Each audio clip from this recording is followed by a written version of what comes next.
How many good people are there in prison? I think it's an interesting question.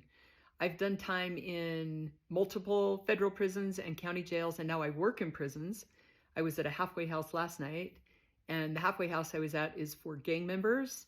And I would say across the board, there's probably about 5 to 10% of people in prison that are just like, no bueno.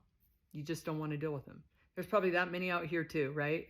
Prison doesn't really change that. There's like 5 to 10% of people that just really are embracing the dark side. I got a vibe. I didn't want to get to know them. I wasn't very interested. I would say there's about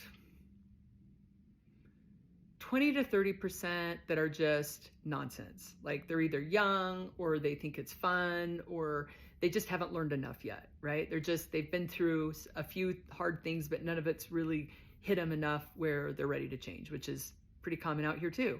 I work in drug treatment, so there's people that are still wrapped up in the game. I would say there's about 40% of people that are just solid, hardworking, like there to grind it out and become a better person. And then I would say there's about 20% of people that are just killing it. Like they are working so hard to change their life. They are completely committed. They are focused. They are driven. A lot of them don't have the support that they need out here, but they're still going to navigate and do the very best they can. And it's life-changing for them.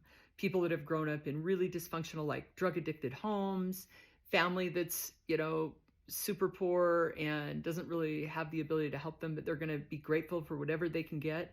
And they're working to change their lives. And I think that's across the board. Men's prisons, women's prisons. I know that there's more gang involvement in men's prisons and there's more codependency in those unhealthy relationships in women's.